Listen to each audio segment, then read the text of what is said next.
Pro kabaddi league season 12 के रिटेंशंस और रिलीज़ेस की बात करें तो जयपुर पिंक पैंथर्स ने अर्जुन देशवाल को रिलीज़ करके सबको चौंका दिया है, लेकिन Iranian wall Reza Mir Bagheri को उनके डिफेंस के बेस बन के रुक गए हैं एलाइट रिटेन प्लेयर्स की कैटेगरी में। मुझे लगता है अर्जुन देशवाल की बिडिंग 2 से 2.5 करोड़ तक तो जा सकती है और कौन जाने रिकॉर्ड भी टूट सकते हैं। नेक्स्ट अगर हम बात करें यू मुंबा की तो उन्होंने कैप्टन सुनील कुमार को और सुपर सब आमिर मोहम्मद जफ़र दनेश को रिटेन किया है लाइट रिटेन प्लेयर्स कैटेगरी में। रोहित राघव भी कंटिन्यू कर रहे हैं। यू मुंबा ने एक सॉलिड स्पाइन बना के रखा है। परवेश भैंसवाल को रिलीज़ कर दिया गया है। अजीत चौहान उनके साथ एक लेफ्ट रेडर है, वो फिर से कंटिन्यू करेंगे यू मुंबा के साथ। एक बड़ा नाम तेलुगु टाइटंस ने पवन सहरावत और विजय मलिक दोनों को रिलीज़ किया है। क्या टाइटंस इन पे एफबीएम का यूज़ करेंगे या नए स्टार्स लाएंगे? लेकिन अजीत पवार और शंकर गदई एलाइट रिटेन प्लेयर्स की कैटेगरी में तो है उनके टीम में। अब देखते हैं आगे क्या होता है ऑक्शन में। Patna Pirates surprise Hamid Nader और T Yuvraj elite retain players की कैटेगरी में आते हैं, लेकिन raider of the tournament last season Devank Dalal को कर दिया गया रिलीज़। इसका मतलब सीधा सा है कि वो 1.8 करोड़ से 2 करोड़ के ब्रैकेट में जाएंगे और देखना पड़ेगा कौन इनको ख़रीदता है। बाकी पटना पायरेट्स की अगर बात करें, उनके एग्जिस्टिंग न्यू प्लेयर्स की बात करें तो साहिल पाटिल राइट रेडर उनके रिटेन में है। दीपक जागलान वो भी राइट रेडर रिटेन में है। अयान लोचब को रिटेन किया गया है लेफ्ट रेडर की कैटेगरी में और नवदीप को राइट कॉर्नर में रिटेन कर दिया गया है। चलिए अब बात करते हैं तमिल थलाइवर्स की। तो Narendra Kandola retain young players में कंफर्म है। एलाइट रिटेन प्लेयर्स में कमबैक स्टार सागर राठी, मोइन शफागी और हिमांशु है। टीम रिकवरी मोड से एग्रेसिव मोड में स्विच कर रही है, ये देख के अच्छा लगा तमिल थलाइवर्स का जो स्ट्रेटजी है।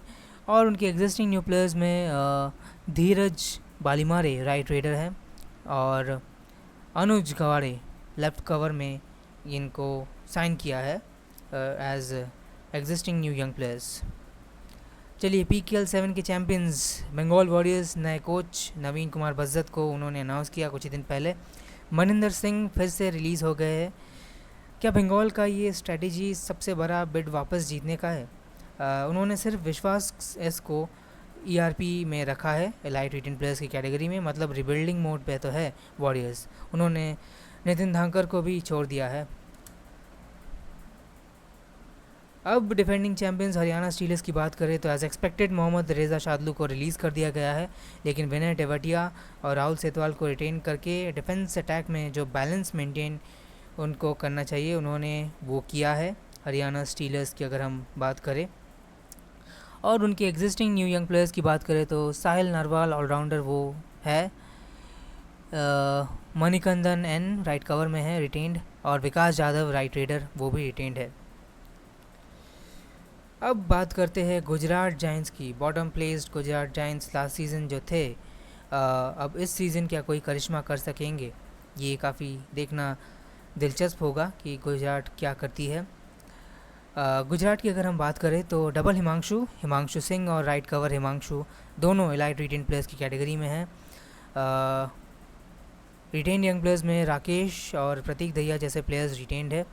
अविनेश मोहिते और गौरव खत्री भी टीम के साथ बने हुए हैं, तो बैलेंस स्क्वाड है गुजरात जायंट्स का। अब नेक्स्ट बात करते हैं यूपी योद्धास के बारे में। तो UP योद्धास last season under performers पहले थे, लेकिन उन्होंने स्लाइड कमबैक किया, फिर प्लेऑफ्स तक पहुँचे। उन्होंने जिन एग्जिस्टिंग न्यू यंग प्लेयर्स को रिटेन किया उनमें गंगाराम लेफ़्ट कवर के है, सचिन मणिपाल है राइट कवर के, जयेश महाजन है लेफ़्ट कॉर्नर के और केशव कुमार राइट रेडर।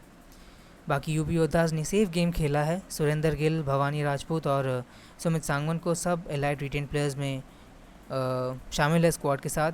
उनका कोर स्क्वाड स्ट्रॉन्ग है, लेकिन क्या ये स्क्वाड चैम्पियनशिप जीत पाएगा? ये तो ऑक्शन के बाद ही जो उनका कंप्लीट टीम बनता है उसके बाद देखने लायक होगा। नेक्स्ट बहुत बड़ा न्यूज़ ये है कि दबंग दिल्ली ने रिलीज़ कर दिया गया है। उन्होंने रिलीज़ किया है अपने 2 सुपरस्टार्स को, आशु मलिक और काफ़ी शॉकिंग डिसीजन था उनके दो सुपरस्टार रीडर्स नवीन कुमार और आशु मलिक को पीकेएल सीज़न 12 के ऑक्शन के पहले उन्होंने रिलीज़ किया है। आई थिंक आशु रिटेन हो सकते थे बट दोनों को रिलीज़ कर दिया गया है। और दबंग दिल्ली ने जिन प्लेयर्स पर अपना फिर जो स्टार रीडिंग डुओ के बाद उनके जो यंग कॉर्नर डुओज उनको भी रिलीज़ कर दिया है। योगेश दहिया और आशीष मलिक को भी उन्होंने रिलीज़ कर दिया है। तो देखना पड़ेगा दिल्ली कैसे जाती है ऑक्शन में, क्या उनका स्ट्रेटजी रहता है। और सबसे बड़ा नाम प्रदीप नरवाल, उनको बेंगलुरु बुल्स ने रिलीज़ कर दिया है। तो बेंगलुरु बुल्स में शायद ना दिख पाएंगे। अब देखते हैं बेंगलुरु कहाँ जाते हैं प्रदीप सुपरस्टार डुबकी किंग प्रदीप नरवाल। बेंगलुरु बुल्स के retain young players, existing new young players की बात करें तो उसमें लकी धंकर है right cover, Pankaj right raider, Chandranayak M left corner और मंजीत ठाकुर है राइट रेडर। तो ये इनके एग्जिस्टिंग न्यू यंग प्लेयर्स है। अगर पीकेएल 10 के चैंपियंस पुनेरी पल्टन की बात करें तो पुनेरी पल्टन के पंकज मोहिते, अविनेश नादराजन और गौरव खत्री इलाइट रिटेन प्लेयर्स की कैटेगरी में है।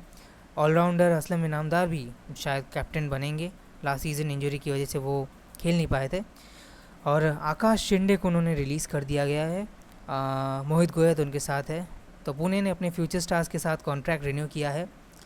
कुछ रिलीज़ की बात करें तो सचिन तंवर को रिलीज़ कर दिया गया है तमिल थलाइवास की तरफ से। सबसे महंगा प्लेयर थे लास्ट सीज़न लेकिन उनको रिलीज़ कर दिया गया है।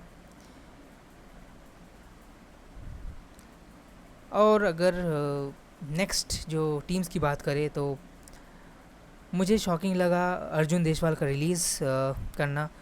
पवन सहरावत ऑलरेडी 2.6 करोड़ उनके मिल चुके हैं, क्या फिर से बिडिंग वॉर होगा? मनिंदर सिंह जिनके एक्सपीरियंस के साथ उनका प्राइस टैग भी हाई है, देखना पड़ेगा कहाँ जाते हैं। कहाँ जाएंगे प्रदीप नरवाल, क्या प्रदीप और मनिंदर एक टीम में खेलेंगे? जो दोनों का एक टाइम का सपना था, इंटरव्यूज़ में भी उन्होंने कहा। तो देखना पड़ेगा कहाँ जाते हैं। देवांग दलाल मेरे ख्याल से 2 करोड़ तक उनका कंफर्म्ड है प्राइस। सचिन तंवर भी जा सकते हैं लेकिन सचिन तंवर को कम में भी नहीं आंकना चाहिए। लास्ट सीज़न अंडर परफॉर्म किया, प्राइस का प्रेशर था शायद मे बी इसी वजह से। तेलुगु टाइटंस की अगर बात करें तो Rohit Rathi left raider, Sagar Rawal right cover, Nitin Rawal left raider और चेतन साहू राइट रेडर इनके एग्जिस्टिंग न्यू यंग प्लेयर्स है। तो इस बार ये देखना पड़ेगा कि कैसा होता है। पीकेएल 12 का ऑक्शन 31 मई और 1 जून को होने वाला है। तो और कौन सी टीम सबसे स्मार्ट ऑक्शन खेलेगी क्योंकि ये मैच से पहले का मैच है।